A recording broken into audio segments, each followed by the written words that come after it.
Hello, everyone, and welcome to my channel. I'm Reina Creole, bringing you that spice to sci-fi and pop culture analysis, and of course, keeping it real when it comes to theme parks. So, welcome to the After School Special Show, which I guess now it's evolved into that thing where we just have a bigger block of time, so we just kind of talk about more things a little bit more in depth and this is a series that I actually got the idea for when I was on Midnight's Edge with our special guest. And we're just two girls just chatting it up about Masters of the Universe. And it was such an awesome nerdy girl conversation to, you know what? We just had to carry it on into this series where we're going episode by episode of Masters of the Universe Revelation, which is on Netflix. Some people may think we're gluttons for punishment, but you know what? It's going to be fun talking about it regardless. Okay.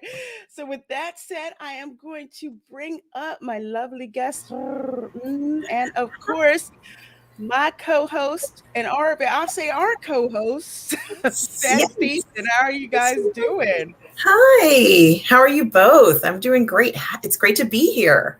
Oh, I'm so glad to have you, my dear. I claim all super chats today to pay for the therapy of me having to rewatch this episode. You're much stronger than that, Mike. No, I don't think so. Every super chat will donate to this Fat Stevens Almost Crying Alone Fund. I appreciate all donations as Lorena blinks in anger going, I don't think so, brother. I'm kidding. I'm not. No. What am I going to do? How am I going to get it? I'm joking. I'm like, I will buy him a couple extra cans of Crisco. I will. I'd rather have a couple of cans of Budweiser after that. Oh my God. I was making I had my notepad out and I was just making point form going up. Nothing's changed. Yep, nothing's changed. Yep, nothing's changed. Oh, but it's interesting because with this originally I was going to review all five episodes of Masters of the Universe Revelation, and then I want to say dealing with the crap that happened with Kevin Smith talking about it and him trashing Clownfish TV about it, I just lost interest in reviewing. And then they dropped the announcement that part 2 was coming out. So it's like, okay, how about I go back, revisit it, and see if I didn't like it because of the merits of the writing, or I didn't like it because Kevin Smith just freaking tainted it for me because for some reason, well, we all know the reason, he can keep his mouth shut. So who better to break it down with than my girl, fellow old school, the only Shira series that you have out there. And of course, Taylor from Masters of the Universe and Fat Steven, which I know we're probably going to drive a little nuts, but we definitely look forward to hearing what he has to say as well, because you know what, it's kind of like therapy. It really is, in a way. Hurt me now, serenity now. Chant, do whatever you got to do, my dear.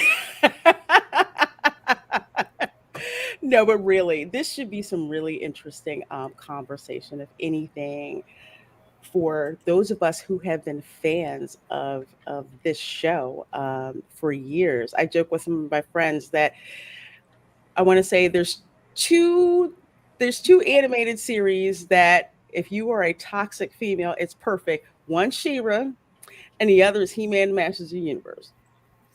Yes. Because you have strong female characters, you have strong male characters, and especially with regards to the male characters. And I'll get to the chat in a minute, but I want to get this out of my brain before I forget it, because it's been a long day at work.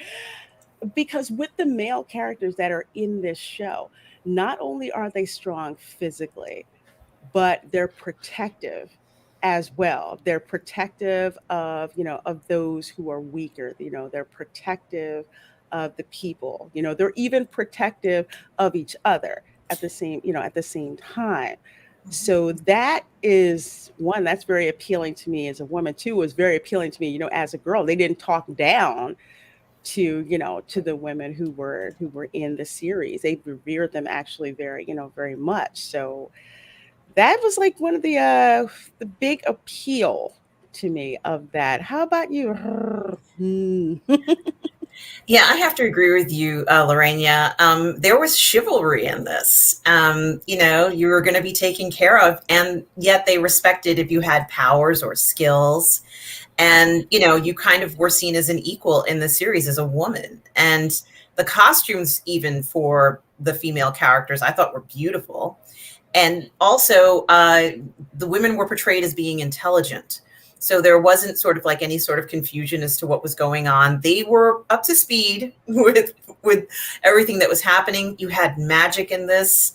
There was quite a reliance on the sorcerer of Grayskull. It's a woman, Hmm. and she seemed to kind of overlook everything. But we also had other characters that used magic, and for this type of setting, to have one of the main characters be a woman and sort of be in Grayskull, kind of set such an unusual and somewhat comforting tone, because Right. she's sort of like the mother of this whole thing, if you will. But we really did get such wonderful representation. And I just think that it's a great example of a cartoon or an animated series now, Hmm. that anyone would love. Anyone would love this animated series. Absolutely. Fat Stephen, what drew you into Masters of the Universe? I mean, this one or the original? Not this one. I mean, in general, Oh, thank God! Thank God! Thank God! the only one. There's this one, and then there's 2002 anime reboot. Those. Honestly, first it was the toys. It was something where you had superpowers, transformation, magic. It was something that you saw these incredible characters, a new type of animation, especially the way that it was done with He-Man back in the day. It had everything. It was a visual stimulation where you could see a person that maybe not have been strong enough or enough faith in his own strength be imbued by powers to protect the realm. It gave you the ability that you don't have to look strong to be strong, and your That's a friends can very good help you. point. Yeah. That's a And very I good want to point. add something to what Stephen has said, and Lorena, you probably already know this, but the original series was, I think, is it called rotoscoping, where they have actual actors who do the same maneuvers that you see in the cartoon. And it's based off of actual people's bodies who were into fitness. And so, that added a little Hmm. bit more feeling of authenticity just in the movement and in the shapes of the animation. You're right. So, I think it's fantastic that they did something Yeah. like that. The studio that produced 1983's He-Man, the Master of the Universe Filmation, utilized rotoscoping heavily to bring the characters to life. Hmm. Filmation animators would trace over live action footage frame by frame to produce the animation mimicking real human motion. That's why we also saw a lot of the repetitive styles in some of the scenes. Right. Yeah, but it just felt like, so even though you knew it was like ink and paint that you were seeing on a screen, it felt like real people. It felt like, Yes. real motion. And that's like one of the great things about that. Even with the 2002, I call it the anime reboot, even with that, just with the martial arts moves that they had in there, it was, God, it was just amazing. It was amazing. But what is also amazing are those of you here in the chat hanging out with us. So thank you so very much. Please do hit that like button and share the stream out. So let's see, who do we have here with us today? We have Dragon Master 360, who says Misa first in the Jar Jar Binks voice. Jar Jar Binks, he actually had a purpose. He did. He did. And let's see, we have Snortopoopas Q Burr, a channel member. Thank you so very much. Says hello, humans and other critters. Well, hello to you, my dear. Hello. And we have Louise X Sparrow, who says Hi, hello. Louise. Well, hello, Hi. Louise. Thank you for joining us. And we have my girls, Michelle and Natalie from Force of Light Entertainment. I don't know who's, this is probably Michelle, says hello there. Well, hello to you, my dear. And I see her waving down there. They're both waving. And we have a Polynese minion who says hello, all. Well, hello. Hello to you, Polynese minion. Glad to see you. 720p quality. That works. Oh, is that what we're broadcasting at? Okay. Okay. Okay. I admit I am too cheap right now to do 1080p from StreamYard. See, just the upgrade is crazy. It's like, nah, don't really need it right now. It's perfectly fine. Let's see. Sort of Purpose is saying, hello, man, Captain Crisco. Hello. Oh my God, what Captain Crisco? Hey, Shellback, how you doing? Good to see you. No Mo Crisco. Oh my God. And Sakurat 315 says, howdy, Lorena, that Steven Seagal, and chat. Well, hello, Zacharat. Always good seeing you here. Always good seeing you. Dragon Master 360. So basically, digging back through the burning dumpster. Yeah, we got Kevlar on. We're good. Flame retardant. We're going back through there, picking that out and saying, hey, remember this? Remember this? Remember this? It's going to be interesting to say the least. Yes, Shellback, and they look like men and women. Absolutely. Shellback brings Mhm. up a good point. The women look like women. The men looked like men. They didn't even the ones who were not as muscular, they still you could still tell who was man and who was a woman. Yes. Unlike in a Revelation where I guess they're afraid of boobs, afraid of women who look like women, afraid of men who look like men. Ugh, they just didn't like that for some reason. And there's Eagle Fang for life who says hello there. Well, hello there, Eagle Fang. Every time I see that, I hear eagles don't have fangs. Like, shut up. That's the point. I cannot wait for Cobra Kai next season. It's gonna Yes. be We should review that, Reina. absolutely. I like how you think. Ah, yes, the sorceress and her costume. Yes, the sorceress had an amazing costume Yes. with like the feathers and It and was just beautiful. It felt very regal, and she, mhm, and of course what added to the fantasy of it is the fact that Tila is her daughter. So there was this, of course it's a secret, let's say, for all practical purposes until now, but right. the expectation of one day that coming to pass, and Tila finding out added to the intrigue of it all. Mhm. It sure did. It was like I can't really tell her, but I'm watching over to her, but I can't let her, I can't let her know. I let her know, but I can't let her know right now. Mhm. Yeah. Let's see. We have Darth Scipio in the house. Hello, my dear. Glad to see you. I like Thundercats a lot more than He-Man. I liked were you a fan of Thundercats? I was.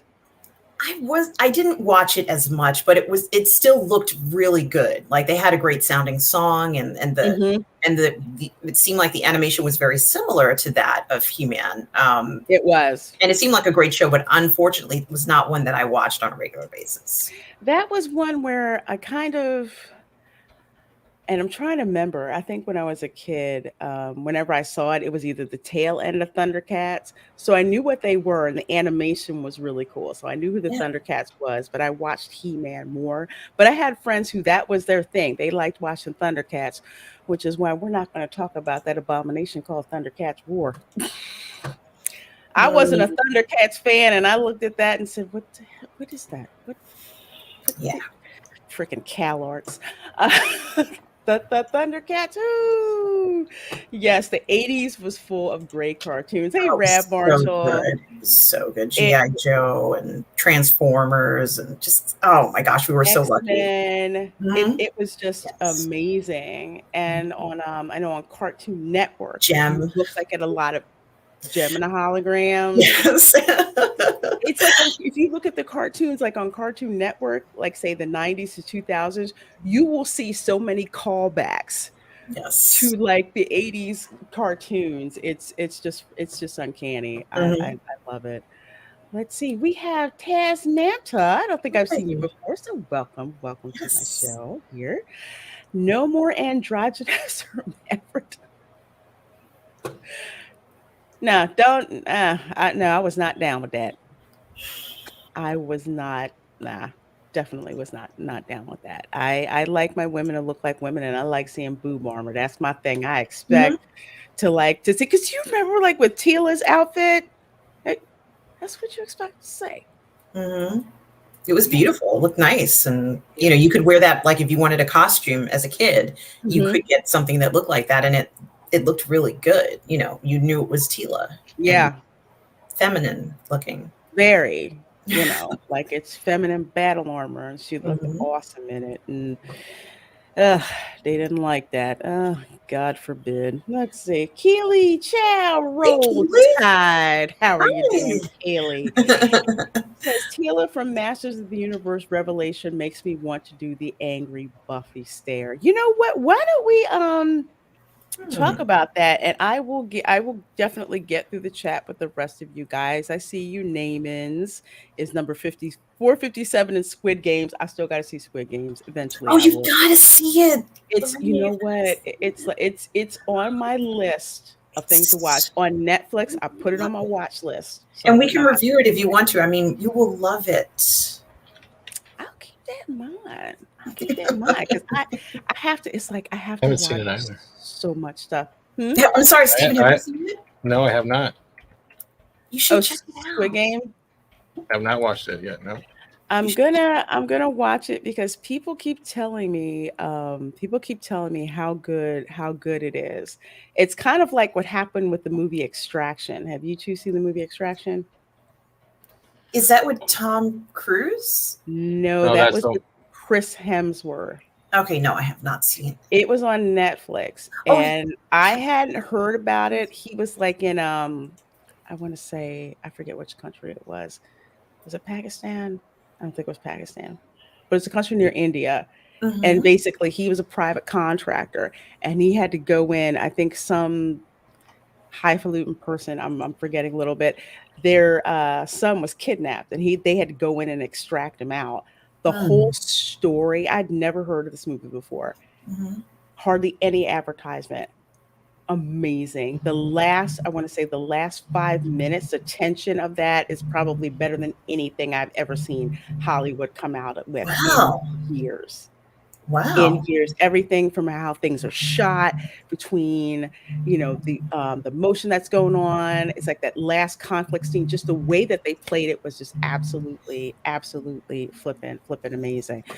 So it seems like Squid Games is kind of up there in the same category from what I've been hearing. So I have to see it. I have to see it. It's on the list. It's on the list of stuff. I don't have that much time. I have to Yeah. work in corporate America, Yeah. so I don't have as much time to watch stuff as I used to. But that is definitely on the list. So yeah, let's talk about Tila's voice actress because I know I I'm sorry. I'm sorry for need a beer. Um, I'm so sorry. you're not. Because as you all know, the voice actors are really what make the animation come alive. Now, Mark Hamill was cast as Skeletor. He wasn't bad, but he wasn't old school Skeletor. So, but still, I mean, he did an okay job. So I really didn't have a problem with that. Tila, not so much. So, can you guys let me know what was your impression when you first heard Tila open her mouth and Sarah Michelle Gellar's voice come out? Well, to be honest with you, we knew it was going to be Sarah Michelle Gellar who was going to be doing the voiceover for Tila, and initially when episode 1 starts, she seems all right, but it seems as the series goes through, and maybe it's because of the reaction that Tila has to the circumstances, which are very unusual. She comes across as a bit cold, and I just think that the circumstances that were given, she would have a bit more feeling and emotional reaction to what has happened, because it's a devastating situation, because it's, you know, so many things that happened at that point. And, you know, going forward from that, you know, I think she kind of softens up the role a little bit, but she has a bit of coldness to her. And, you know, unfortunately, that affects how you interpret Tila, you know, as a character in this series. Sorry, I didn't mean to give y'all epilepsy. It's okay. StreamYards is deciding to be a jackass. Okay. Still here. Yeah. All right. Cool. There we go. All right. So I want to bring that up so folks know what we're talking about. So we're talking about episode 1, The Power of Gray Skull. So that's where we're starting the conversation off here. Yes. Yes. Yeah, a meeting. I hadn't heard Sarah Michelle Gellar voice over anything before. Don't know how I managed to accomplish. I have accomplished that, but I would have to agree with you. She sounded very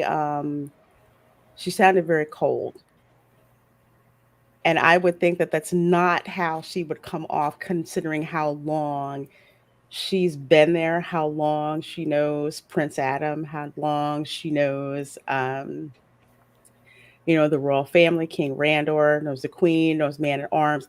It just didn't seem right. She didn't, if anything, she should have came off more like the older sister, so to speak, kind of kidding, that way. But instead, she just seemed extremely condescending. And I didn't really like that. Fat Stephen, what was your impression? Of her voice or her as a generalization? Um, I'll say of her voice, especially when you first see Tila and you start hearing that voice. Kind of like, what was your impression? Well, I want to take a quick step back. And first of all, I gotta say the prologue artwork they did, where where they had the original kind of styles of them, all the characters. I did appreciate that nod. You know how they were doing the introduction of He-Man, so people who don't know got caught up. That was very well done. I enjoyed that. But as soon as Tila the Vampire Slayer opens her mouth, I'm literally waiting for her to call out for either Angel or Spike, and her voice doesn't sound like a warrior. It does not sound like someone who was trying to go for the rank of man-at-arms, who serves the queen and king. It just sounds like a whiny brat. Yes. It literally sounds like a whiny brat. And it's the same voice you hear in I Know What You Did Last Summer. It's the same type of voice. There is no actual contribution or apathy of making the voice sound like a strong role model. It pulled me out. And I'm just here going, Buffy, I'm out. It's the first thing that throws me off. I want to say her voice throws me off the same way that I think it's Lena Headey, Cersei from Game of Thrones. Like, her voice pulled me in because she was Evil Lynn. Yes, I loved her as Evil Lynn. She's so good. That just perfectly freaking fit. Absolutely fit. And that's why, if anything, it makes Sarah Michelle Gellar just seem out of it doesn't fit. It seems like everyone else's voices kind of fits the character, but not her. And that doesn't have things start off well at all. 2002 He-Man on YouTube was my He-Man, thanks to you guys. Oh, I'm watching that now, actually working on something. And I was watching that, and that's flipping amazing. I'm mad I missed it the first time around, to be honest with you. It was so good and did such, I want to say, such an homage to the original content. I absolutely loved it. I'm almost going to say I think I like it more than the original. Yeah. In a way, just for how they did that. I'm a fan of Thundercats, He-Man, and Voltron. Oh, I love Voltron too. Voltron is flipping awesome. Awesome. Toonami's biggest mistake was not having G.I. Joe Sigma 6. Probably. Binge Squid Game, worth it. Yeah, I gotta get time. I gotta get time and do it. It is on my list. Hello, Kingfish737 says, hello, beautiful people. I see the Oh, thank hearts there. Well, you. hello, Kingfish. Hello. The Earth. How are you doing? Come Funny here how that, often. funny how that Yeah, goes. ASMR. Stay tuned for more ASMR later on. Snorter Poopus Q Burr, hello, my dear. Thanks for being a channel member. The Earth sign hegemony supports the use of more boob armor and boob windows. Oh, absolutely. Bring it on. More boobs everywhere. Absolutely. Absolutely. I freaking love that. Mm-hmm. Hey, happy Dinosaur 8000. Happy day to you, Lorena and Fat Steven. And I don't think I've met your cute friend. Well, my cute friend down here Hi, how is are you? How you doing? Hi. she is yes, and you can actually see her on the Burnett Network, actually. So yeah, you can go over and see her there. You're probably going to see her a lot more on over here on my channel. Let's see. We have Tim's Talk who says, hello there, Hi, Lorena Tina. Creole and panel. Squid Game was dope. Okay. Yeah, I'm gonna watch Squid Game. Okay. It I'm gonna was. watch Skid Squid Game? What is Skid Game? I'm just wondering. I just heard That's that a right now. You said Skid Game? Skid Game is when you eat a whole bunch of food that's too rich and you shouldn't have, and Followed up adventures by of the. doing your laundry when that Is that happens. is that is that a prequel to the Squid Mark game? Sorry, the Skid Mark game. I messed that up too. Hey, Arwen! Avalon, good to see you, my dears. And Lorena just dropping a like and some love from my southern sister. Have a great stream. Well, thank you so much, Arwen. Thank you. You can check Arwen out with Purple Valkyrie. I believe they're every day at 11 Right. a.m. Eastern, always when I have a darn meeting and I can't drop in. Yeah. Nuts. So I advertise them since I can't drop by as usual. Everybody's laughing there. Let's see. Can Happy I dinosaur. Oh, go ahead, respond my to dear. one from Keely Chow, who's asking me? She says, "I would love. I don't know if Keely Chow's a man or a woman, but I would love for you to start your own YouTube channel, and I'm going to. I will, Keely. I just have not done it yet. Why am I missing that from? Where did Keely say that?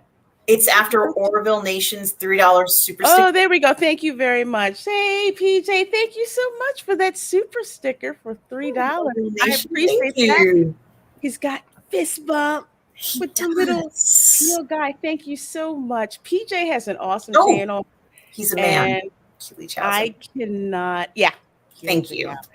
I cannot wait till the next season of the Orville comes out, season 3, and he reviews it. I can't wait. I can't wait for March to come Oh, around. wow. I Oh, cannot wait. And let's see. Yes. I would be waiting for that too.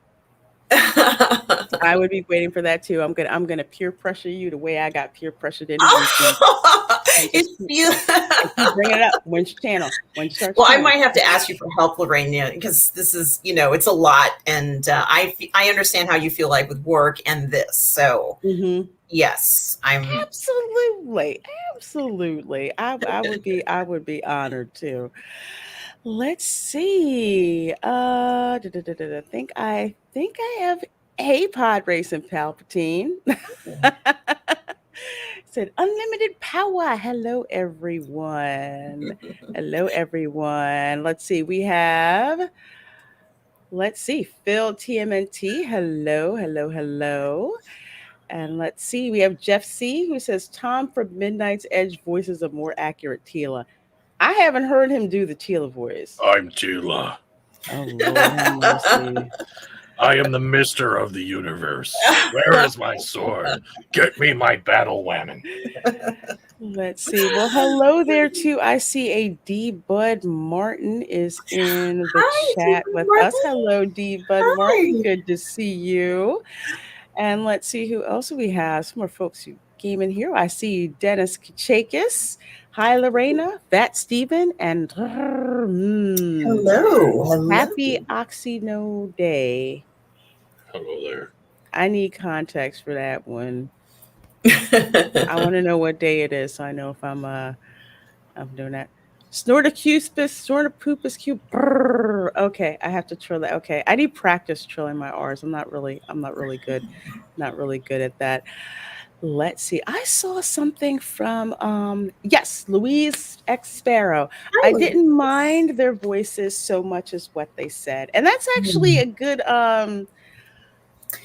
good point. Go ahead. Go I ahead. absolutely agree with you, Louise. Some of the comments that, especially what Tila says, and I know that we're doing episode 1, but that the part that I found somewhat, I was saddened by how she responded.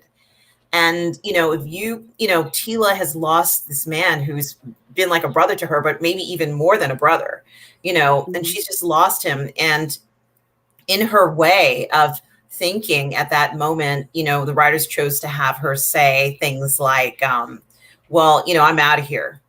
You guys are a bunch of liars. Like, some of the comments were, and I think I wrote it down. I think she says something like, at the end of it, uh, she essentially just pretty much telling everybody that they're not worth even knowing anymore. And she turns her back on him. And then when Orko kind of like begs her, please stay, Mhm. Tila, let's work this out, please. And she's like, I'm out of here. I'm like, I just don't believe that Tila would do that. No, I want to add on to that, and honestly, that's one of the things I put here. I find Please do. Tila's disrespect to the death of Adam He-Man overplayed and to the point it's self-victimhood.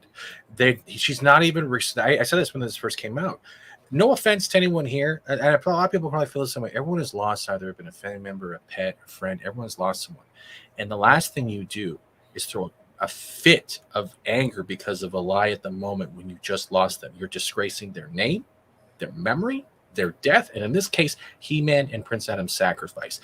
Tila would not be that type of personality. That is the most selfish and most arrogant thing to do, is put your pain over a lie, over the loss of a life. And I don't find that in any way done correctly in this show. I would say I agree with you that it's not. You do have, granted, there are people who process death differently. I agree. And there are people who, they'll do something like that. But here's the thing, usually it will come around. It's like, you know what? I'm really sorry. If she would have come back and said, you know what?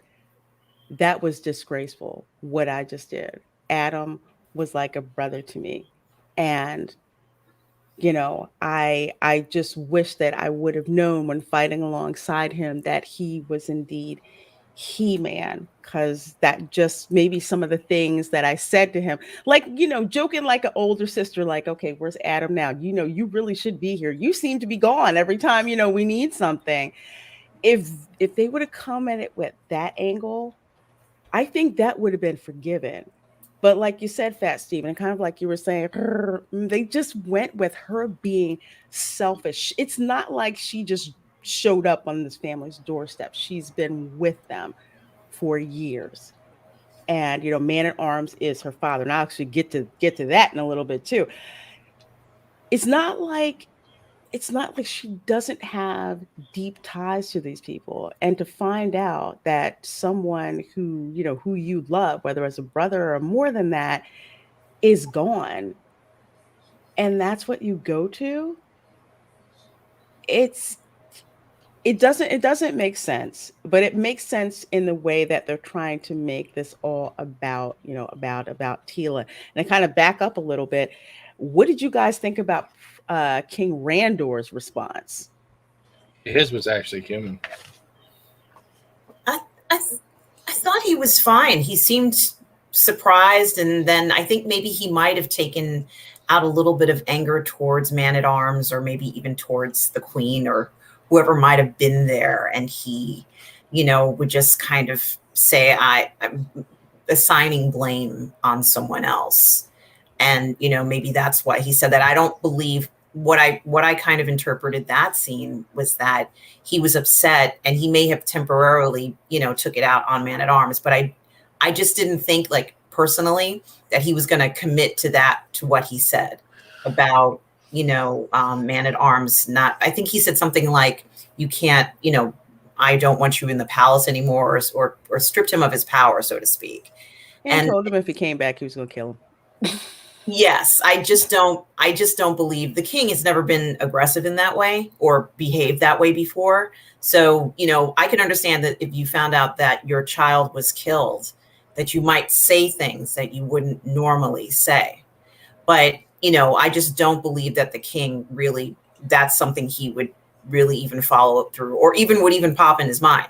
For example, I would have been perfectly not surprised if he'd said, why didn't you protect him? Why didn't you protect my son? Mm-hmm. And, if you knew this about him, why didn't you ask me to help?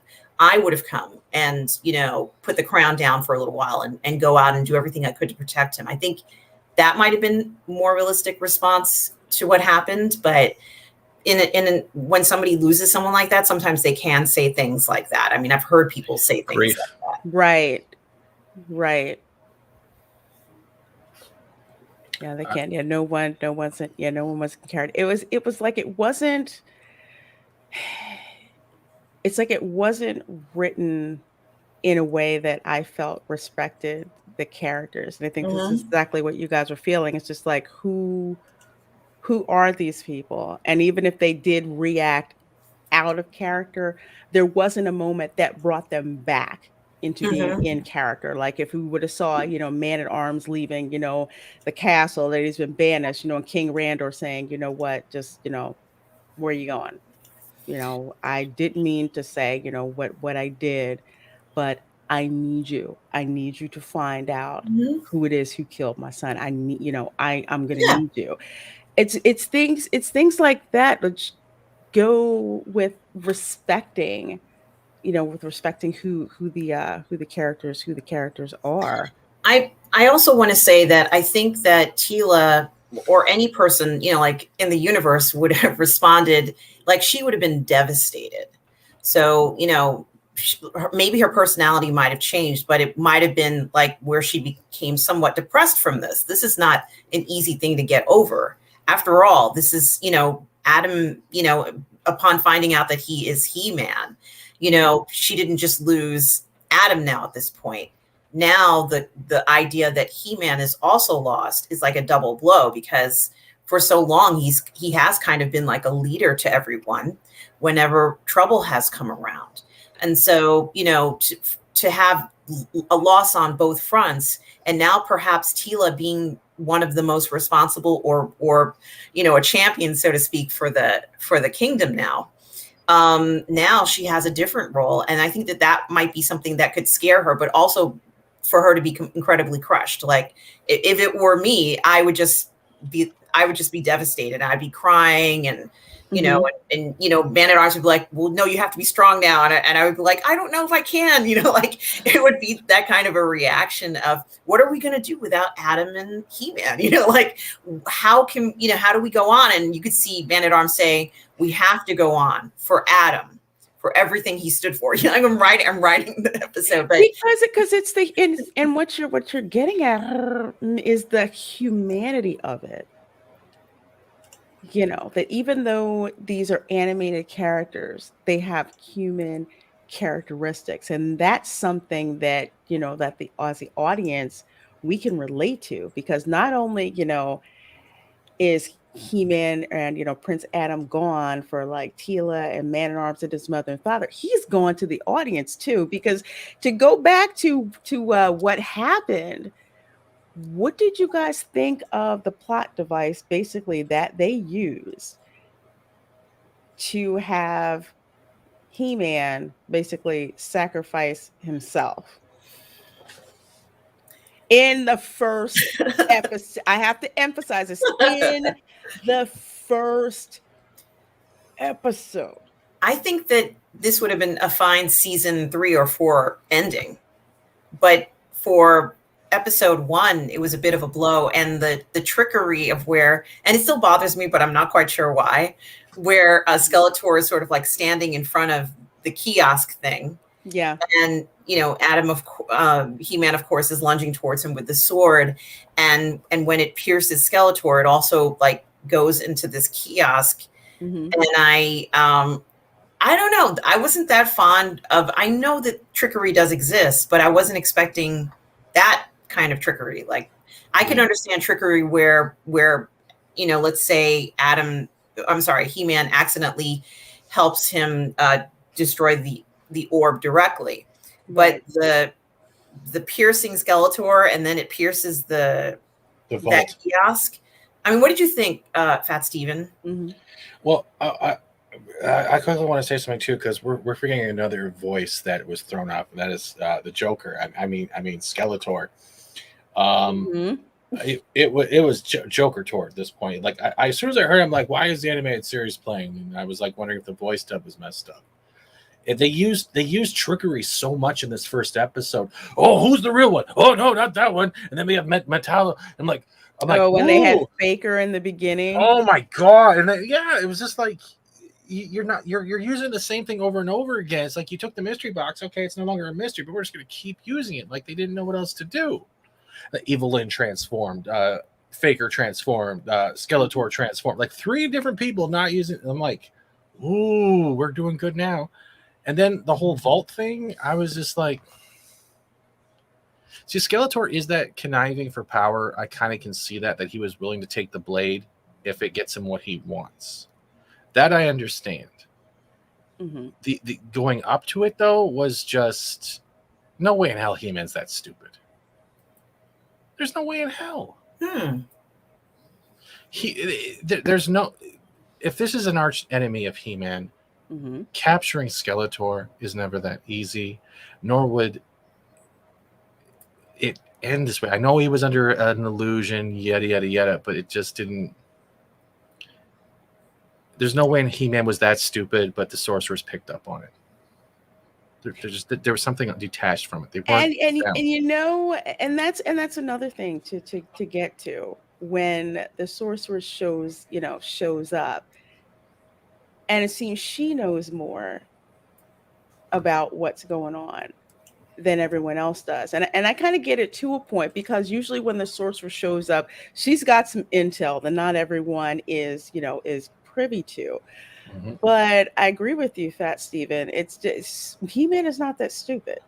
No, And he just seems oblivious. Like, you didn't know that they the knowledge was kept here. You didn't know that hold on. Skeletor was standing in front of that thing. Reina, and I'm sorry, I can't. But let's put it this way: what they did, I just thought about it now. Maybe other people picked up on it. They used the dumb blonde joke on He-Man. Oh, Right. I They see. used the reverse dumb blonde joke on He-Man. Yeah, I see that now. Mm-hmm. And it's not appropriate because it doesn't suit him. No, No, because Skeletor has tricked him, before. They've tricked each other. It's a running thing. But yeah, he's not that dumb, and I think that's what really threw me off. It's just like, I don't see the scenario playing out, like, ever. well, Hmm. it falls under lines with his transformation at the same time, because if they were doing like copying Sailor Moon technically is a blonde, there's your dumb blonde, and they just kept the trope going along. They literally saw He-Man as a female, but in the stupid aspect. So they took a disrespectful trope and applied it to a man while still insulting women at the same time. And he That, called Tila his He-Man's cheerleader, right? honestly, she would look great in a cheerleader outfit. I would love to see that, but that's for another video I'll talk about later with my mic muted. I just found that to be an insulting line that didn't even need to be in there. I mean, what was the point of that?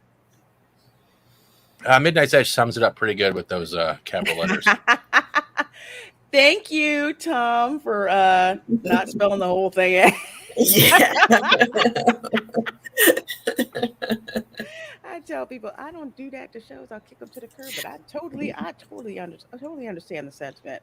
Yes. Um, yeah, I just having He-Man sacrifice himself like that, the first episode did not make any sense to me. But it And only, oh, sorry, go ahead. no, I agree with you. Something else about it too was, and maybe the part that I liked the most about the episode was right before he sacrificed himself. And I think you both know the scene that I'm referring to is when the sorceress decides to suddenly stop time for a brief moment. And, I kind of feel like at that moment, this is where the show could have redeemed itself, because the sorceress stops time and Tila's reaction is not like, well, what do we do? She's actually kind of indifferent about the fact that the sorceress stopped time and that the sorceress may not necessarily have a solution to what to do. And when the sorceress, Tila asks her, why did you do it? Or something like that, to that degree. The sorceress says, well, I wanted to see you, so to speak, or she was very direct. I wanted to have a moment with you. And this could have been the point where they could have redeemed Tila, and Tila could have said, why me? What can I help somehow, or whatever? But she was very indifferent. And it kind of spoiled the sweetness of the sorceress wanting to spend just a few moments with Tila because she thought maybe the universe would be destroyed. So, I felt that was a very strange moment. But at the same time, when they came up with the idea of how they were going to, or let's say Adam decided that he was going to do this, Tila was also very standoffish towards him.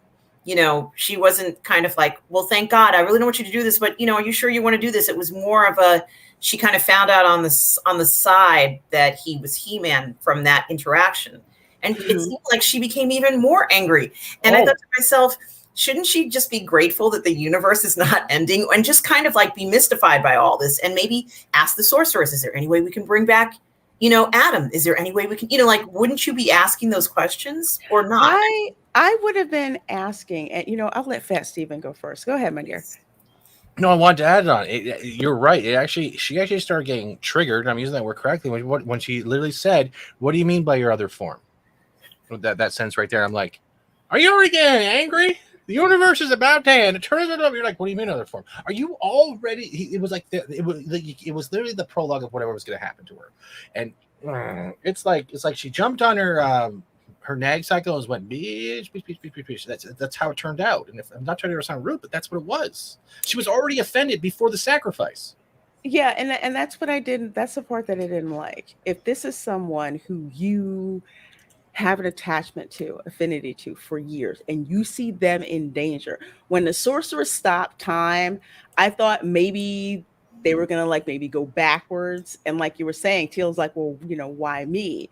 And if it would have been basically, you're the only one that can stop what's about to happen, and this is what you need to do. And maybe if at that time she's like, considering how I acted as a cast, am I really the person who should do this?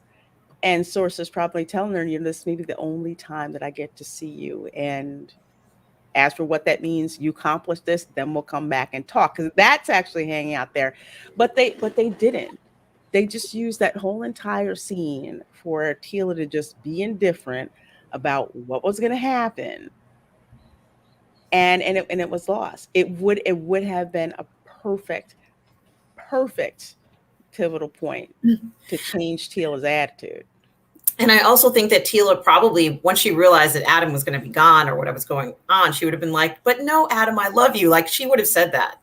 She would have said something like that. I think that, maybe in regards to, although perhaps this theme was never explored in a previous version of the series, I think maybe we're ready to hear her say something like that. No, I don't think I could live without you. You mean you're such a good friend, or however way they wanted to spin it. Yeah, No, even if it's just, who's going to protect Eternia now? It's like, yes. you were, I want to say, like a demigod, and I'm just, just a human being. How the heck are we supposed to protect Eternia, now? And I think, Lorena, you and I both would have been like, oh my God, right? You would have been like, oh my God, he's what? He's what? Like, I would have been crying, telenovela tears, okay? You know what that is, right? What? Oh my God. And he's gone and I didn't know. Oh man, I can't believe it. What? Missed opportunity. Yes. With your Yes. actually show like that human, that human side, because it's like the audience is grieving, at the same time. But they decided they didn't want to go. They didn't want to go that way because, Yeah, I'm getting emotional about it even thinking. it was an emotional moment. There's another one like in episode 5, which is what really got me angry, again. In this case, it felt needless. They wanted to get Prince Adam slash He-Man out of the way so they could focus on, Tila. For, And for, that's the problem that I have. And that's why I say that I felt his sacrifice was needless for them to do that in the first episode. It didn't make sense to me. Oh, go ahead, Fat Steve. sorry about that. I want to add two things. First of all, I think we deserve a moment of silence for Mossman, because Mossman was definitely done dirty, and He was done so dirty. And the only legit characters so far in this show have probably been Orko and Cringer. How is it the people that are usually parodied the most are the ones that have the most humanity in them? That's a good point. I don't know. I mean, how is it jesters are and cowards are the only things they can relate to as an honest depiction in this cartoon, or reimagining, or whatever you want to call this horse crap? I mean, you make such a good point, because this might have been a good.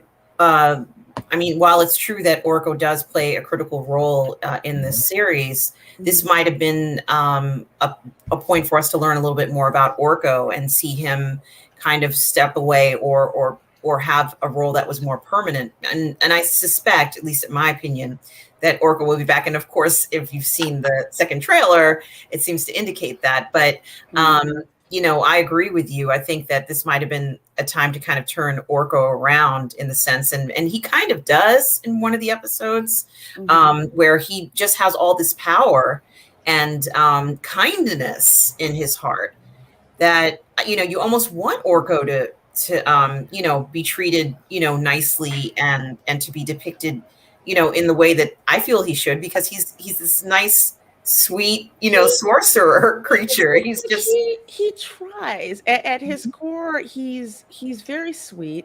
Yeah, he screws up, but people know that it's not out of a place of malice. If anything, it's over eagerness to want to help, to want to make people feel better, even if it's, at his expense. But it's always this goodness, in him. Which is why I really don't like what they freaking did to him later. The worst part is, have you guys seen the newest trailer? Spoiler. Yeah. Remember when it closed out, you hear his voice? So it's like they're just using death, illusionary tactics, and resurrection over and over again. And I'm like, it's like a rerun. It's and in it, and it is. And I'm actually going to get to some of you guys' comments in the chat, because as usual, and I'm partial, you guys are the best freaking chat on YouTube, because you guys have such amazing, amazing points. But another thing that I wanted to say is, at the end of this episode, when Tila basically goes about, what about my feelings, pretty much, takes off her tiara and throws it down and says that I'm done with you people. That hurt me. And I'm trying to kind of wrap my head around why that hurt me so much. Because one, this is not the Tila I know. This is not the Tila who, fought by He-Man's side with her dad, Man-at-Arms, served Eternia. She would not do that. If anything, that's like the equivalent of a king, throwing a crown and stomping on it. To me, that was just such a modicum of disrespect, and disrespect for the character, disrespect, for Eternia. It's just like nothing matters except for my feelings. Yeah, this is something too, is that a more natural reaction might have been for her to say, I don't know whether I can do this right now, like a reaction like that. And then maybe Orko saying, we can get through this. And, and the natural progression of a story that makes more sense rather. And I always said that this is like, is this is this a He-Man story or is it The Grudge? And it's just ironic that Sarah Michelle Gellar happened to be in The In The Grudge. Grudge. But it almost feels like there was resentment where there shouldn't have been any. There should have been a mourning, a loss of okay, let's say this was a spiritual continuation or whatever the hell Kevin Kreismith calls it. They have been through hundreds of battles, hundreds of points or two-parters where things are about to hit the fan and things have not always gone right. That type of friendship, camaraderie, or you want to call it? Thank you, camaraderie. I'm never going to get it right. Damn Canadian accent. Outweighs anything. It's like when you watch any type of war movie or any type of movie like this, it's the same thing. You just lost a part of yourself. You should not be angry at anything but the fact of the loss, not of the lie. And that's where people I think are having the problems with this. It can look pretty. You can put icing on a pile of dog crap, but it's still going to be dog crap with icing on it. It doesn't change the fact. It's just not. It's not relatable. It really. It's just not. It's not relatable. And at the end of this episode, it's like, okay, so Tila basically said, "Screw you people, I'm out." And it's like, well, what's gonna happen now? And you're thinking, what the frick did I just watch? And I actually want to get to this point here from Forbidden Ruin. Are they going to spin Skeletor to be some victim? What? He's a demon. He's not a victim. Well, no, they are all victims of bad writing with this series. They're all victims. They're all victims. They're victims. I want to say, because again, I'm gonna bring it back. Evelyn. I loved Evelyn because, let's face it, she's the brains of the operation. Skeletor wouldn't be able to do a freaking thing without Evelyn. At the same time, Evelyn was not some thirsty chick, and that's how they painted her as. No, I know. How could they do that to her? Don't let a guy do this to you. I'm like, are you kidding me? This woman can have any guy she wants in the galaxy. Please. Yes. Just please. Because she is evil freaking Lynn, and she runs things. And everybody knows that she runs things. I've never seen her act that way at all. And even if she did, she'd probably be like, well, how can I use this to my advantage? There's a question here. Tom's making something here. I don't read I didn't know they printed the prequel comics on toilet paper.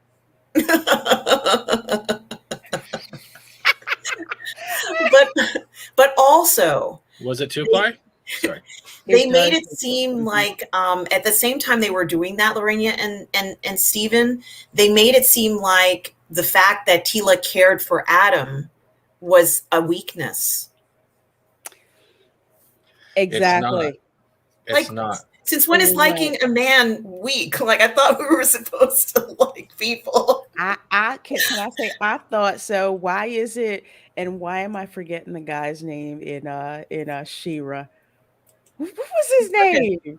Who cares? No one remembers because it wasn't good. That's the whole point. Are you talking about like the remake or the old one? No, the old school one. Oh, okay, the old one. I thought you were talking about the remake. I was like, no, the original one, because he was cute. You notice he was always around. Hey, how you doing? Like that.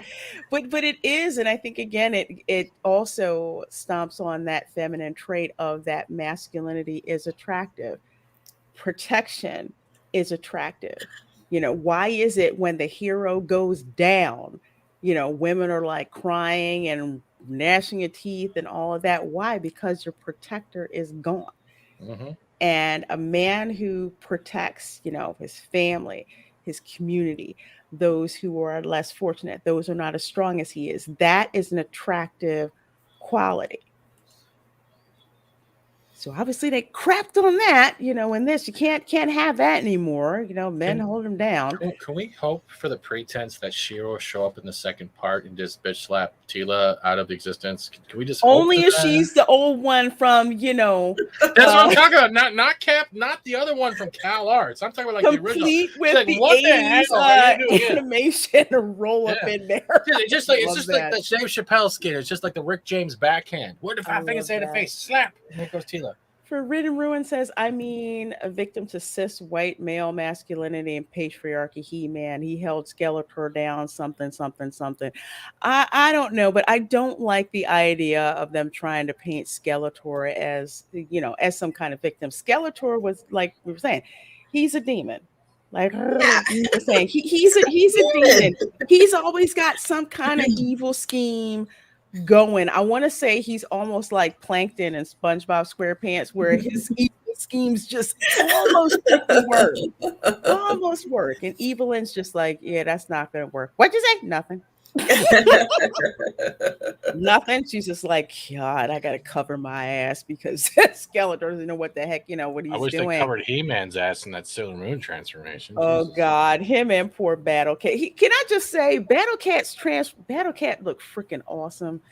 But yeah, he had the Sailor Moon thing done to him Moon too. Gray Skull power, ladies and gentlemen. Moon Gray Let's Skull see. power. Hey Aiken says, hey there. I'm not planning on watching the show. I hope you changed my mind. You know what? Nope.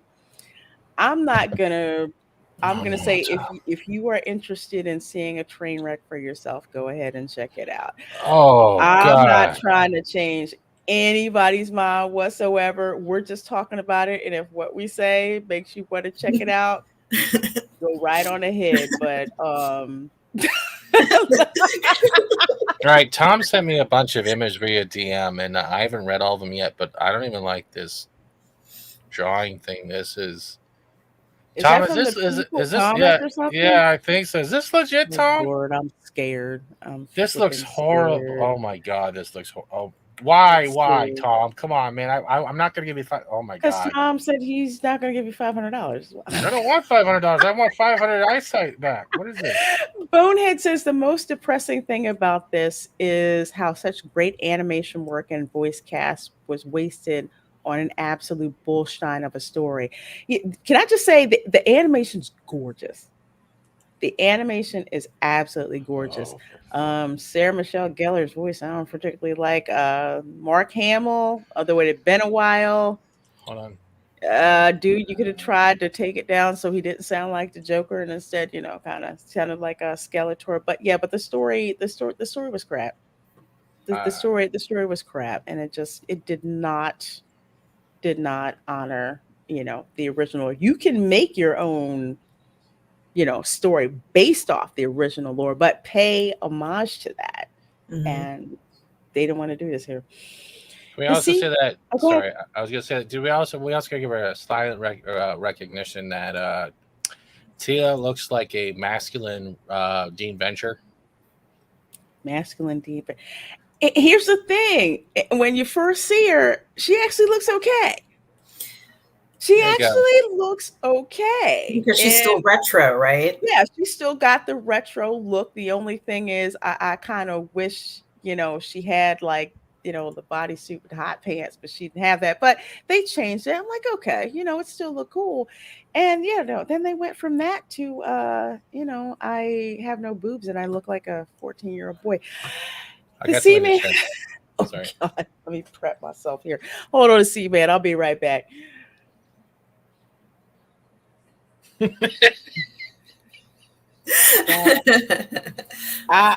That may have actually made the show a little better now I think about it. If it suits, it does. Oh my Yeah. What? gosh, that's What? What? that's just too funny. I love that line from Skelter. What? What?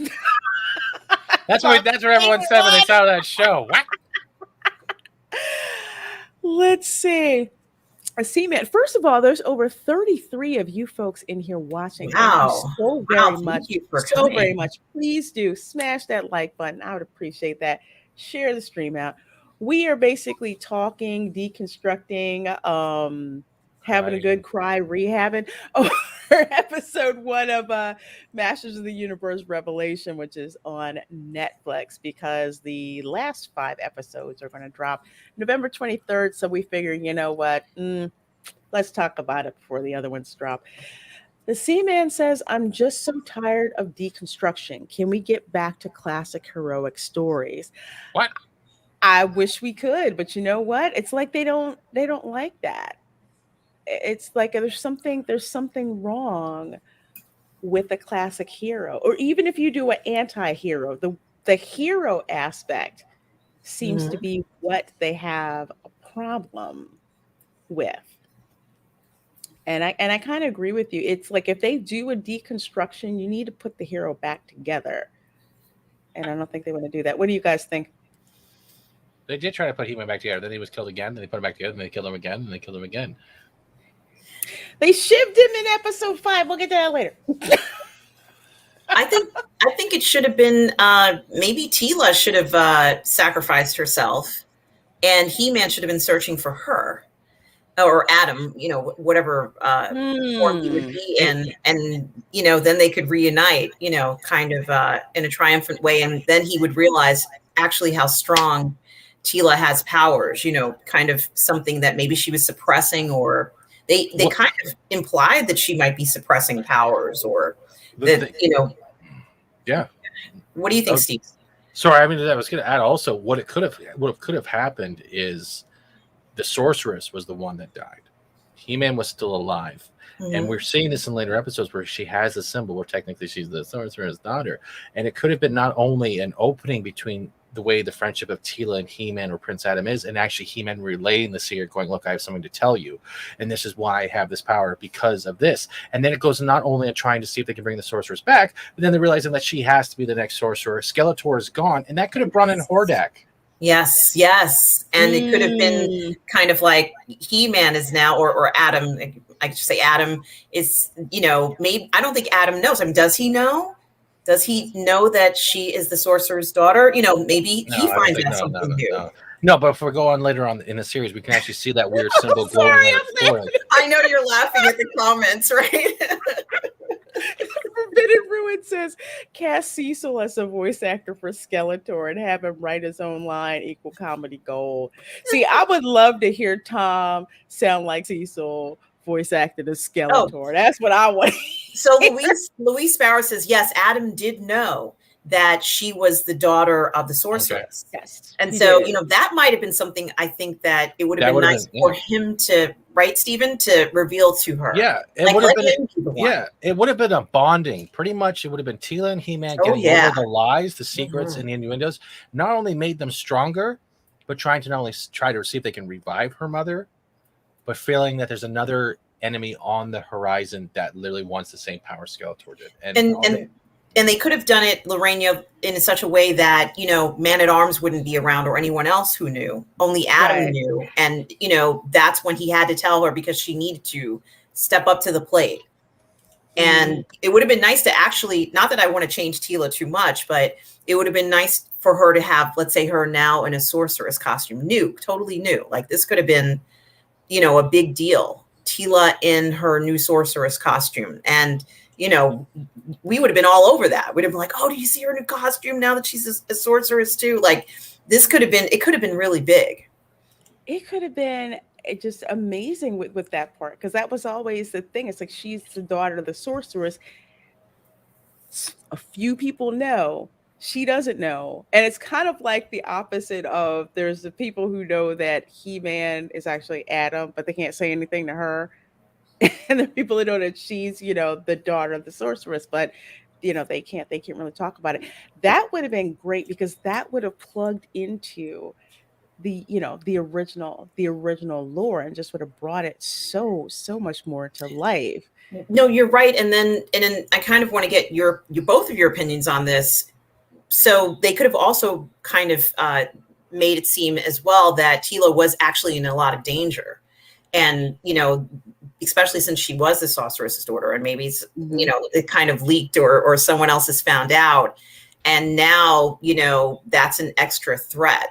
That could have been part of the whole scheme or the whole, Skeletor thing. I've got to get her powers or whatever Skeletor is trying to do. Maybe he knew as well. But that would have been very interesting to grab her in that way and, make her, in opposed to her going into that, what was it, Subternia, where she had to kind of confront. Yeah, to go to Subternia to face her fear. I'm not afraid of anything. I'm like, yes, you are. And opposed to her doing that, maybe another way. Stephen, you were saying? Oh, no, I mean, I'm sorry. I'm so sorry. What I was also going to say is, like, you see my avatar right now? I would have loved to see it. Maybe He-Man died and Skeletor survived. I would love to see Skeletor sitting there in depression, eating himself away like Skelebetus in my avatar right now. That would have been more real. It would have been with the age, because they're all Sad body positive right now. Like, here's Skeletor eating his crap away, Hordax on the horizon, and Beastman is just like, why does he keep using my fur as a napkin? I would have actually would have liked it, and they're not going to do this because Tila don't need no man.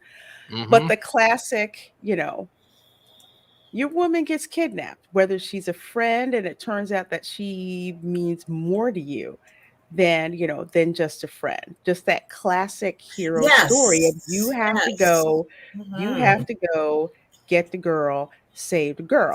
She and Adam playing See, doctor in the palace, all those fun things. You know, the other thing that was messed up is, like, let's go past the whole, when this series got released and the amount of backlash that was coming around from fans or new fans, whatever you want to call it. The whole Kevin Smith podcast where he was trying to do damage control with Orko, because Orko was the Orko voice actor. Honestly, Orko was great, and I think they used that as a way to say, hey, this is the only character that actually had a kind of an attachment.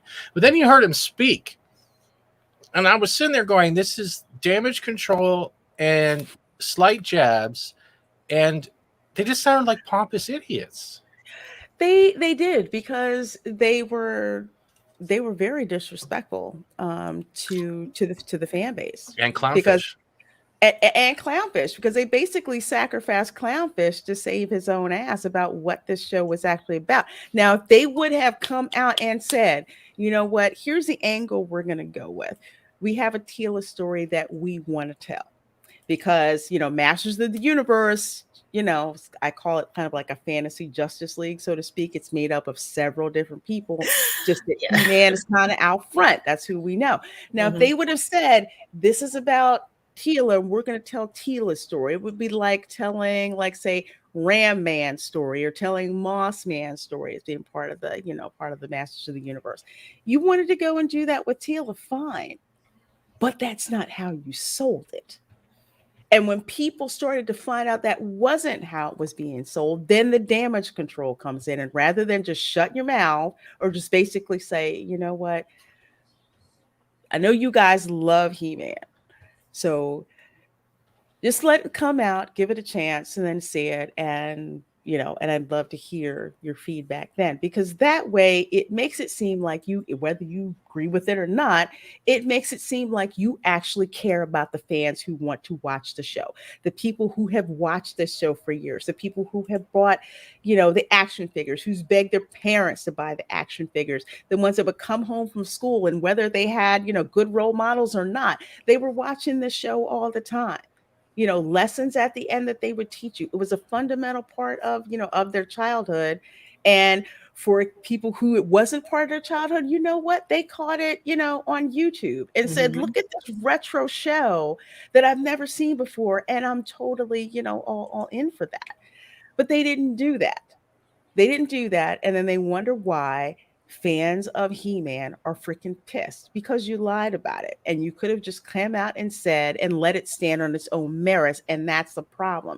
People don't have the problem that it's about Tila. People have the problem that you lied and said that it wasn't about Tila when it came out. I do have something for you for all the people that have either super chat or commented today, and I think this will sum it up perfectly. Play that little video for you, Reina. You won't get There you go. There's Skeletor right there. That's an actual commercial for a grocery store, and this is the more realistic Skeletor. I'm not joking. Oh, that's funny.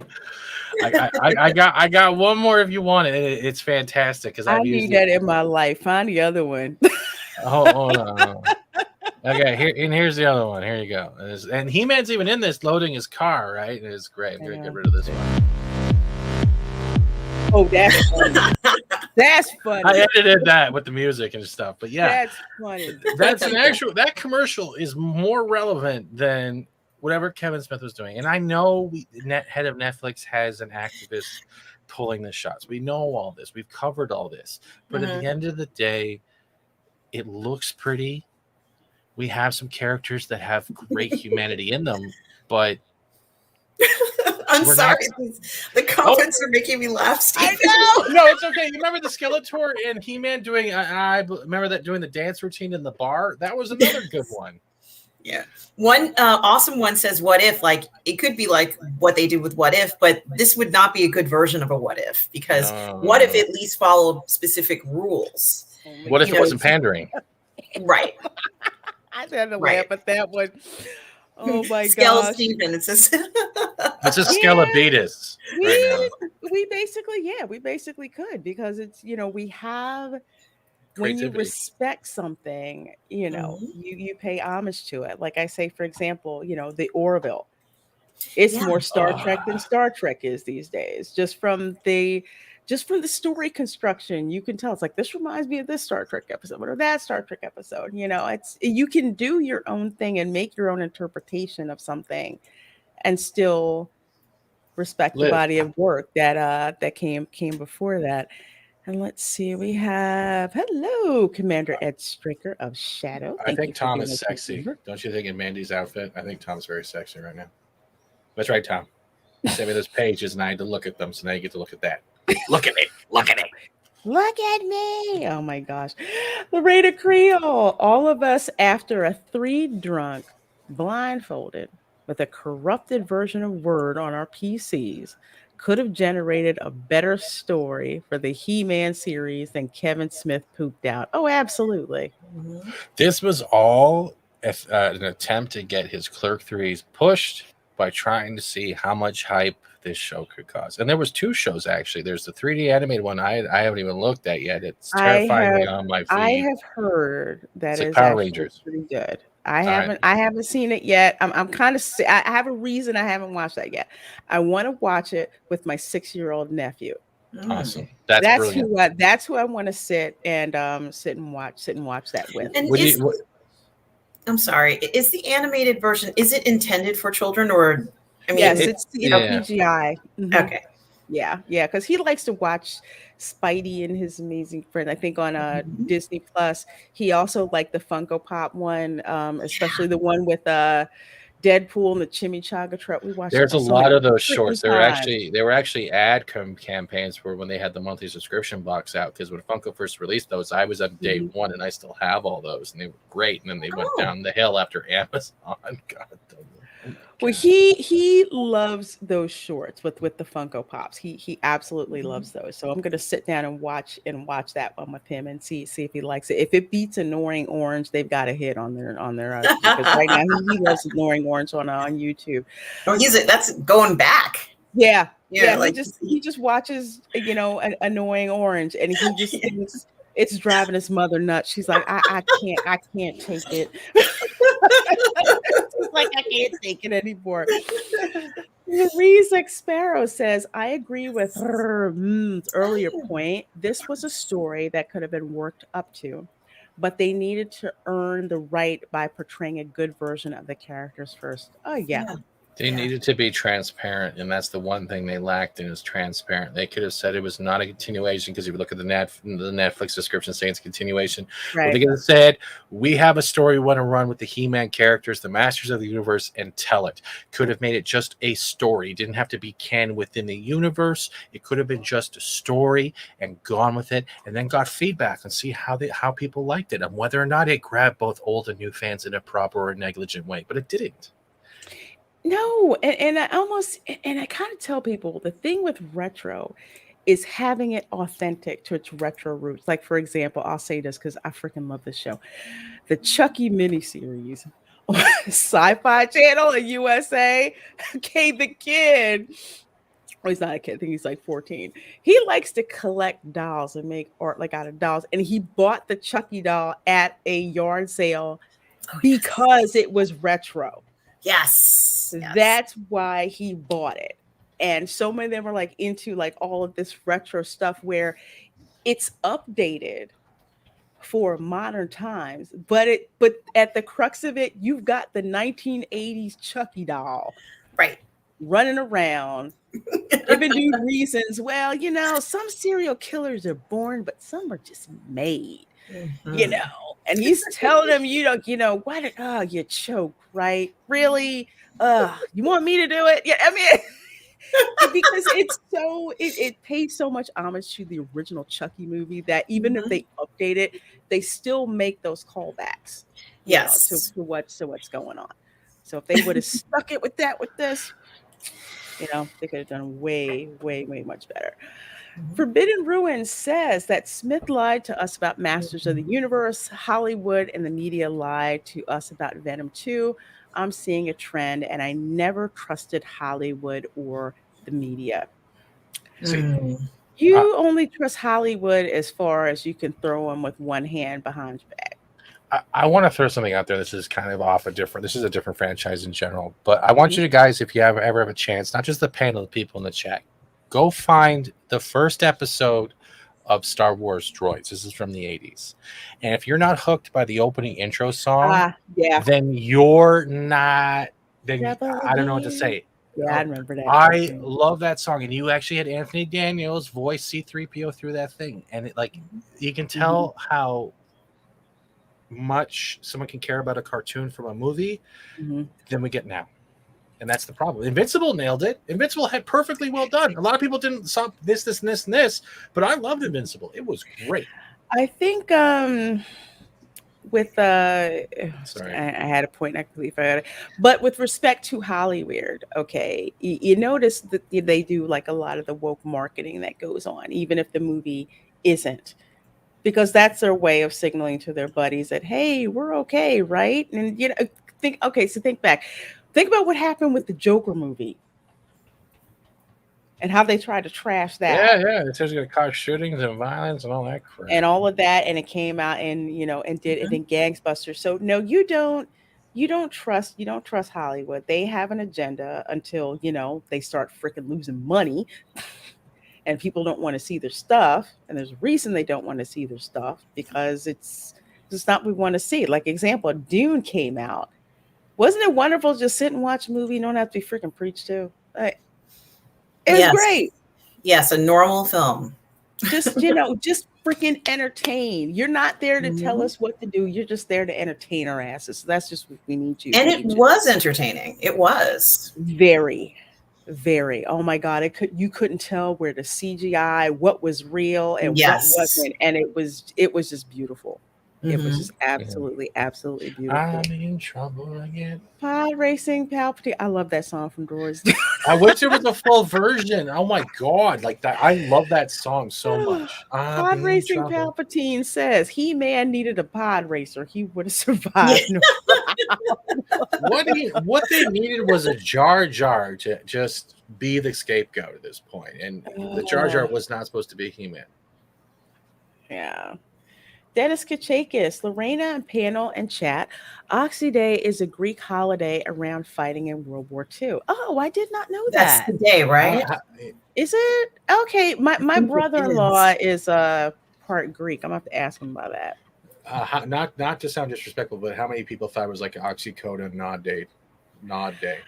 I didn't know There's if the smile. There's the smile. I There it thought is. maybe There it it is. had to do with like acne, but it was, holiday. Like I an just didn't oxy know pad what day. it was. Make sure your skin is exfoliated today Yeah. everywhere over the. That's where my brain was. Uh-huh. That's funny. I didn't go into the pharmaceutical arena. Now, Stephen, you mentioned that you enjoyed the animation, or at least the stills in the beginning, and I loved those too. I think that was just so beautifully done. They. But Mm.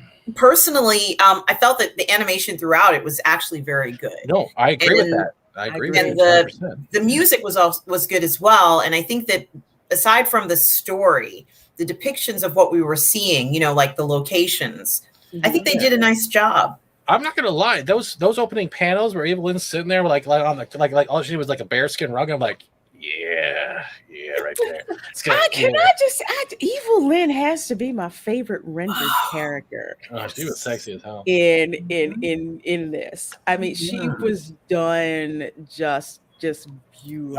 I Yes. mean, still thirsty after Skeletor, which got on my freaking nerves, but other than that, just gorgeous. But you're right. The animation was on point. The animation looked great. It just the down point. It's like it's being wasted on a crap story. And it opened up perfectly. Loved it. It made me feel like, I was kid back, watching He-Man again. But it's just a shame to let like really good animation like go to waste like that. It's heartbreaking. It really is. And, as we continue to do this, or, when you do the next episode of however it works out, Mhm. it's topsy turvy. It's topsy turvy. So, I think that this series in kind of puts you in an emotional roller coaster if you're a fan of the original series. I would have to agree because you're seeing these characters who you're used to seeing a certain way, and they're being, I guess I want to say, like almost put into a blender and chopped up because no one is behaving as we're used to seeing. I mean, it's like you can do different things with the character. That's fine, but there's no redeeming arc, to it. And they've gone so drastic, killing He-Man in the first episode. I will say killing him in the first episode. God, it's so painful. It's actually like gave me a headache. And although from what I understand, it was somewhat accurate. Hey, Stephanie. Hey. From what I understand, and maybe you guys can, or though someone did say this, it's not that when I first watched this and I saw that Castle Grayskull had changed once the orb was destroyed, or something to that degree. I grew up my whole life seeing this castle in everybody's house that I've ever visited as a kid. Like, you remember, Lorena, every boy had this castle. Castle Grayskull. That was what you wanted. Every boy had it. And proud. Yeah, I got Castle Grayskull. Yes. Okay, that's whose house we're going at tonight. Yes. And so when they changed it, it wasn't the most important thing in the episode, but I was like, no, I felt very, somewhat like shaken when they had changed the look of it. Mm-hmm. So, obviously it goes back, I think, and I can't even remember at this point, but that bothered me. It bothered me. It's not a bad thing, but I didn't like seeing the castle change. So, yeah, I get it. I don't even know if that was a castle anymore. At this point, I feel like Rave Central. I was expecting like Armin van Buuren to drop from the sky, like, who wants the marshmallow? And I was like, I was waiting for He-Man to start dabbing and doing the floss, and it was like, I'm out. Oh man, even I had a Castle Grayskull. Yeah, up there with like the Millennium Falcon. Mm-hmm. Get just those play sets, and you like having those play sets because you could just reenact your favorite things all over again, or even like one-offs, which is why I freaking loved Robot Chicken so much, because I swear most of the skits were like if you were kids and you were putting this stuff together with what if would happen, like the one with Cobra. Yes. Yes, exactly. And the castle itself, I mean, that was a fantastic toy. Awesome One says that Evelyn reminded him of an aunt. Well, aren't you lucky, Awesome One, to have an aunt like Evelyn? Yes, like Evelyn. Well. You must have had a great upbringing. It was an aluminum falcon. I love that one. You know what this is going to do to my credit rating? Hey, Steve, how you doing? Says hi there, Steve. Lorena. Hope you and everyone else are doing well today. I got to tag up with Stig because we're actually eventually going to do a show about where to start when you want to start, reading Star Wars EU novels. Most people don't know. You want to get into it, but there's so much stuff. It's like I don't know where to start. So definitely Republic. We gotta get to the that doesn't count. That no rock here.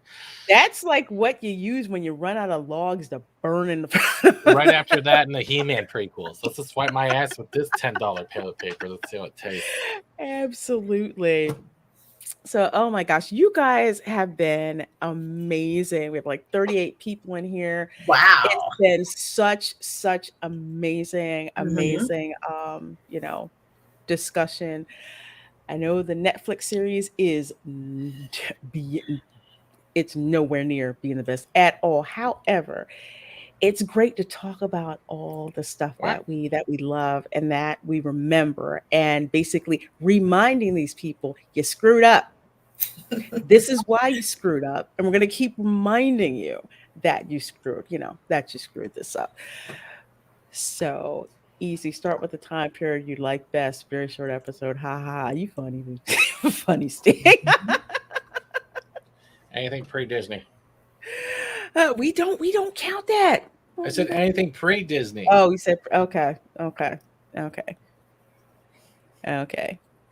One Republic opened up for you too. Great show. Really, I've never seen you two in a concert. I've seen Prince in concert. I've not seen you two in concert. Well, folks, with that said, I think we are going to wrap up this show. Thank you so much for the support. We certainly do appreciate it. Yes. I want to thank for basically give me the idea to do that, to do this series, because it's been so much fun talking. Yes. And as always, Fat Steven, thank you so much for hanging out with us, because dude, you're great to bounce questions up when you come Don't up. thank me. Really thank my great. obesity. Thank your obesity.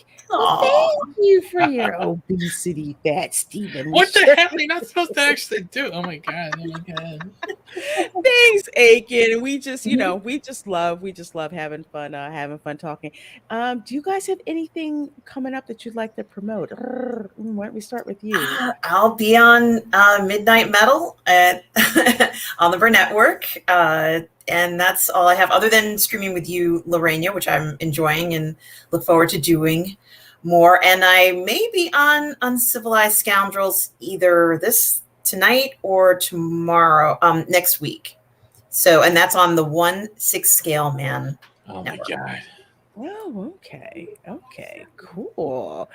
Oh, Fat Steven, what do you have going on, my dear? All right, there's two things. I'll probably do like a game stream later today. I do my normal thing, trying to get the community in there. But the other thing I want to ask, if you haven't checked out the community tab on the channel, I am planning another show like the Babylon 5, new panel, new show. And so far, Farscape is winning. So it's Sequest, Farscape, and Venture Brothers. We're trying to figure out what to do next. So if you haven't checked it out, vote for Farscape. Everyone seems to be, and I want to do it like we did the Babylon 5 show, and so that's what we're going with. And Straker, you owe me a Mario Kart game. Bonehead, you ditched Drinker's stream for this? I'm honored. Yeah, really? Wow. I love the Critical Drinker. I'm so honored. I would love to have the Critical Drinker on my show. I freaking love his accent. I love it. Yeah, I'd love it. He, especially his analysis of season 8 of Game of Thrones. Man, it's some good stuff.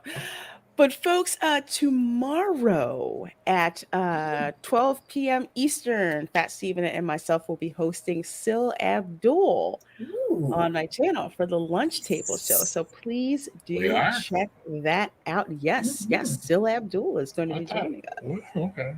Yeah. I know. He's got to be joining us. And I may be making an appearance on the Queen's Council tonight. It's supposed to be at 9 p.m. Eastern over on Nina Infinity's channel. So I'm going to drop in there for a little bit tonight. So please do check that out. So with that said, folks, thank you so very much for joining us. Please do smash that like button, share the stream. If you're watching the replay, thank you so much for watching the replay. Next week, same time, 5 p.m. Eastern, we are going to talk about /roast episode 2. What? You didn't say there was more episodes. You just said it was one. You didn't read the contract. There was no contract. There was no fine print. You covered in ketchup. What is this? Oh my god! I gotta watch this half-hour crap again. I don't have enough money for the beer I'm gonna need. Oh, I have to give you a beer subsidy then. Oh, you do. You really do, because like the beer store called and they can't do me anymore. Thanks so much, folks. Have a good